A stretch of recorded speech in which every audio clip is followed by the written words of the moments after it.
चेहऱ्यावरती मोड येणे, फुटणे, त्यातून घाण येणे, काळे डाग पडणे, वारंवार उठत राहणे, असाही त्रास तुम्हाला आहे का हो? बोलीभाषेत आपण पिंपल्स म्हणतो. आयुर्वेदानं काय म्हणलं याला? यौवन पीठिका. यौवन याचा अर्थ तारुण्यात येणारे, पीठिका याचा अर्थ फोड किंवा पिंपल्स. तर तरुण वयातच येणारा हा आजार आयुर्वेदानं जो सांगितलेला आहे, परंतु आज मी ज्या वेळेला पेशंट तपासतो त्यावेळेला लक्षात येतं की 45 वर्ष, 50 वर्ष, इव्हन 60 वर्षाच्या स्त्रियांना, पुरुषांना सुद्धा मी पिंपल्स पाहतो. तर हे काय यायला लागलं हो अलीकडे? क्रीम वेगळ्या वापरल्या, साबण वेगळे वापरले, किंवा क्रीम बदलून बघितल्या, साबण बदलून बघितलं, इव्हन डॉक्टर सुद्धा बदलले, तरी सुद्धा हे पिंपल्स काही कमी येत नाहीत आणि याच्यावरचा उपायही लवकर सापडत नाही. तर मी या व्हिडिओमध्ये सांगणार आहे की पिंपल्स नेमके काय येतात, बरं येऊ द्या, पण ते वारंवार का रिपीटेड येतात याची कारणं मी सांगणार आहे आणि याच्यावरती व्हिडिओच्या शेवटी सांगणार आहे याचे घरगुती उपाय तुम्ही काय करू शकता जेणेकरून हे पिंपल्स आटोक्यात आणू शकता आणि पिंपल्स कायमस्वरूपी सुद्धा तुम्ही घालवू शकता. चला तर बघूयात सगळ्यात पहिल्यांदा पिंपल्स म्हणजे काय आणि याची मुख्य कारणं काय. आयुर्वेद काय सांगतं? पिंपल्स म्हणजे पित्त आणि कफ हे दोन दोष बिघडल्याने होणारा आजार. थोडक्यात काय? रक्तदुष्टी किंवा रक्त बिघडल्यामुळे, रक्तदुष्ट झाल्यामुळे होणारा आजार. ह्या पित्त आणि कफ हा प्रत्येकामध्ये असतोच ना, परंतु ठराविकच लोकांना पिंपल्स का येतात, त्यांच्यातलाच हा कफ का बिघडतो किंवा त्यांच्यातलंच हे पित्त का बिघडतं, त्याची मुख्य कारणं काय आहेत बाबा? तर आपण पाहूयात की मुख्य कारणं काय आहेत. सगळ्यात महत्त्वाचं पहिलं कारण आहे ते म्हणजे पचनशक्तीचा अभाव किंवा अग्निमांद्य किंवा खाल्लेलं व्यवस्थित न पचणं. यामुळं काय होतं की अन्न मोठ्या तड्यामध्ये पडून राहतं, ते आंबतं किंवा कुचतं आणि त्याच्यातनं होणारं जे काही पित्त आहे तर ते रक्तामध्ये येतं आणि त्याच्यामुळे पिंपल्स येतात. दुसरं मुख्य अलीकडच्या काळामध्ये येतं ते म्हणजे हार्मोनल इम्बॅलन्स. ठीक आहे, आपण तरुण वयामध्ये असणाऱ्या स्त्रियांना ठीक आहे, पण ज्यावेळेला मोनोपॉज होतो किंवा अगदी पाळी जातेच अशा लोकांमध्ये हार्मोन्स काही इम्बॅलन्स होत आहेत, याचंही कारण आपल्याला महत्त्वाचं बघायला पाहिजे. तर अशा पद्धतीनं पचनशक्ती बिघडणं, अग्निमांद्य होणं आणि याच्यामुळे पित्ताची दृष्टी होणं, हे कुजट किंवा खराब पित्त रक्तामध्ये येणं आणि रक्तालाही दूषित करणं आणि याच्यामुळे होणारा हा आजार तो म्हणजे पिंपल्स. तर या 5 कारणामुळे हे सर्व बिघडतं आणि त्याच्यामुळे पिंपल्स येतात.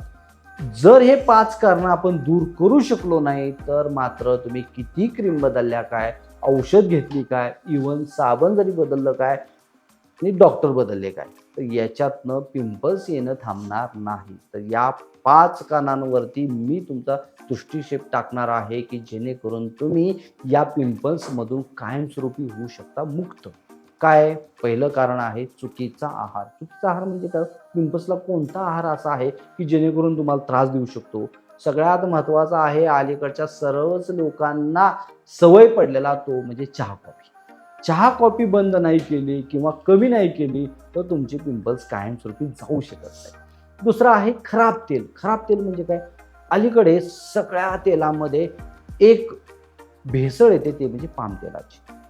प्रचंड कॉम्पिटिशन आहे आणि रेट, मार्जिन, व्यावसायिकता या कारणामुळे पाम तेल मिक्स केल्याशिवाय कोणतंही तेल त्याचा रेट चांगल्या पद्धतीने देऊ शकत नाही. त्यामुळे पाम तेल ज्याच्यामध्ये आहे ते सर्व तेल खराबच आहे माझ्या दृष्टीने. मग कोणतं तेल वापरावं डॉक्टर? तर कच्च्या घाणीचं तेल. ते स्वस्त पडतं का? तर आजारापेक्षा औषधं आजार झाल्यानंतर घेणं आणि त्याच्यावरचा खर्च करणं त्यापेक्षा कच्च्या घाणीचं किंवा जे आपण कोल्ड प्रेस ऑइल्स म्हणतो तर ते ऑइल्स खाल्लं तर सगळ्यात महत्त्वाचं, थोडे महाग वाटतील आता पण तुमचे कित्येक रोग बनायचे थांबतील. जे रोग ऑलरेडी आत्ता आहेत ते कमी होतील. विशेष करून ह्या पिंपल्सवरती आणि रक्तदृष्टीवरती तर अत्यंत महत्त्वाचा आहे तो म्हणजे ते. तिसरा पार्ट आहे तो मैदा. चौथा पार्ट आहे जंक फूड. सगळे जंक फूड्स 3 पदार्थ मुख्य राहतात. मी नेहमीच सांगतो तो म्हणजे मैदा, खराब तेल आणि मीठ. या तिन्हीचं कॉम्बिनेशन म्हणून पित्त बिघडल्याशिवाय राहतच नाही. आणि पित्त बिघडलं म्हणलं की रक्तामध्ये आलंच, रक्तात आलं की रक्तदुष्ट झालंच आणि रक्तदुष्ट झालं की त्वचारोग, पिंपल्स सारखे आजार हे झालेच समजायचं. त्याच्यामुळे जंक फूड्स किंवा मैदा हे टाळलं पाहिजे. मैदा अजून कशामध्ये वापरला जातो? सर्व बेकरीच्या प्रॉडक्ट्समध्ये विशेष करून मैदा वापरला जातो. पण पहिलं काय करा, तुम्हाला जर वाटत असेल की माझे पिंपल्स कायमस्वरूपी थांबावेत तर पहिलं बेकरी बंद करा. बेकरी बंद केल्या त्याच महिन्यात तुमचे 50% पिंपल्स कमी झालेले दिसतील. हा सगळ्यात महत्वाचा आहे. उष्ण आहार दुसरं मुख्य कारण आहे. उष्ण आहार आहारातलाच प्रकार आहे. उष्ण म्हणजे काय हो? तिखट झणझणीत पदार्थ, तळलेले पदार्थ, चिकन किंवा अंड्यासारखे पदार्थ, त्याच्यामध्ये उष्णता खूप आहे. मिरं किंवा गरम मसाला खूप आहे. लसूण आणि आल्याची जी ग्रेव्ही बनवून जे हॉटेलमध्ये सर्व केलं जातं टेस्ट येण्यासाठी, तर असे हे पदार्थ उष्ण पदार्थ तुम्ही टाळले पाहिजेत. त्या उष्ण पदार्थ कमी केल्याशिवाय पिंपल्स हे जाऊ शकत नाही. पुढचा पदार्थ आहे की आपण म्हणतो की पिंपल्स हे उष्णतेनंच होतं, तर मग कोल्ड्रिंक्स घेऊ का, थंड पदार्थ घेऊ का? नाही. तर पिंपल्सला तिसरं मुख्य कारण आहे की जे वाढण्यासाठी रिपीट होण्यासाठी आहे, ते म्हणजे कोल्ड्रिंक्स. कोल्ड्रिंक्स बऱ्याच वेळा जेवताना किंवा जेवल्यानंतर घेतलं जातं.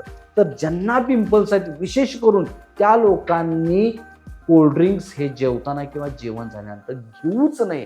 कोल्ड्रिंक्समध्ये मॅक्झिमम आपण हेवी जो आहे ते म्हणजे आपण बघतो की काय कॅफिन असणारे पदार्थ असतील किंवा इतर जे काही बेवरेजेस आहेत की कोल्ड्रिंकमध्ये वापरले जातात, तर त्याच्यामुळे पित्त वाढतं आणि पित्त वाढल्यानंतर मग दुष्ट होतं, ते म्हणजे रक्त आणि पिंपल्स हे वाढायला सुरुवात. त्यामुळे कोल्ड्रिंक्स सगळ्यात महत्त्वाचा पार्ट आहे, तुम्ही वापरला नाही पाहिजे. चौथा आणि महत्त्वाचं कारण या पिंपल्ससाठी आहे ते म्हणजे बद्धकोष्ठता. बऱ्याच लोकांना मैद्याचे किंवा जंक फूड्स खाल्ल्यामुळे किंवा इतर पदार्थ खाल्ल्यामुळे की हा बद्धकोष्ठतेचा आजार होतो आणि बद्धकोष्ठतेच्या आजारामुळे मग पित्त दुष्ट होतं आणि रक्त दुष्ट होऊन बाकीचे आजार व्हायला लागतात. म्हणून तुमची बद्धकोष्ठता जोपर्यंत नीट होत नाही तोपर्यंत पिंपल्स येणे तुमचं थांबणार नाही. आणि सगळ्यात शेवटचा पाचवा आहे की बऱ्याच लोकांना मी गॅरंटेड सांगतो की माहीतच नाही की केसामध्ये कोंडा असल्याने सुद्धा पिंपलचं प्रमाण वाढतं किंवा पिंपल्स येतात. का हो असं का तुम्ही म्हणाल? तर ज्या वेळेला हा कोंडा चेहऱ्यावरती पडतो आणि कोंडा हा सुद्धा एक फंगल इन्फेक्शनचा प्रकार आहे आणि तो स्प्रेड होऊ शकतो गालावरती, नाकावरती आणि इतर ठिकाणी. बऱ्याच लोकांना डोळे चुंचुनतात किंवा खाजवतात किंवा चोळायचे वाटतात, याचं सुद्धा कारण आहे कोंडा. त्याच्यानंतर छोटे छोटे पिंपल्स लाल रंगाचे येतात, याचं सुद्धा कारण आहे कोंडा. त्यानंतर चेहरा फुटून त्या ठिकाणची त्वचा कोरडी होऊन एक तिथंही कोंडा तयार व्हायला सुरुवात होतो, याचंही कारण आहे कोंडा. तर बऱ्याचशाच पिंपलच्या चेहऱ्यावरच्या आजारांना कारणीभूत आहे कोंडा. या कोंड्यावरती सुद्धा जोपर्यंत तुम्ही उपाय करत नाही तोपर्यंत पिंपल्स येणं थांबणार नाही. बऱ्याच वेळा बऱ्याच डॉक्टरांकडून रक्तशुद्धीची औषधं येतात, अनेक प्रकारे पिंपल्स घालणारी औषधं येतात. पण ही जी 5 मुख्य मी कारणं सांगितलेली आहेत, जोपर्यंत याच्यावरती तुम्ही घाव घालत नाही तोपर्यंत पिंपल्स तुमचे जाऊ शकत नाही. म्हणून सर्व लोकांना मी सांगू इच्छितो, या 5 कारणांवरती तुम्ही लक्ष केंद्रित करा. त्या 5 कारणांना दूर करा आणि दूर केल्याशिवाय पिंपल्स जाणार नाही. आता सगळ्यात महत्त्वाचा शेवट आहे या व्हिडिओचा, तो म्हणजे घरगुती उपाय काय हो. पिंपल्सवरती बरेच लोक मला विचारतात की घरगुती काय. मी 2 मार्गाने सांगणार आहे, एक बाहेरनं लावायचा आणि एक पोटातून घ्यायचा. पोटातून घ्यायचं काय? पित्त आणि कफावरती घाव घालणारी औषधं ती 2 आहेत पिंपलसाठी, ती म्हणजे कडुलिंब आणि हळद. कशी घ्यायची हो? कडुलिंबाची 4 ते 8 पाने मधामधनं रोज सकाळी, रोज म्हणण्यापेक्षा आपण असं गृहीत धरूयात की सलग 3 दिवस तरी घ्या किंवा 1 दिवसाळ असं 1 आठवडा करा. 1 दिवसाळ आठवडाभर केलं तर 3च दिवस होतात किंवा सलग 3 दिवस घेतला तरी आठवड्यातले चालतात. परत 1 महिना गॅप द्यायचा आणि परत दुसऱ्या महिन्यात सेम हीच पद्धत करायची. हळद कशी घ्या? बरेच लोक मला म्हणतात की हळद तर आम्ही रोजच घेतो की हो. नाही, हळद ही चव येण्यासाठी जे काही मात्रा वापरली जाते ती एका व्यक्तीला फार फार तर चिमटभर किंवा अर्धा चिमट सुद्धा वाटायला येत नाही.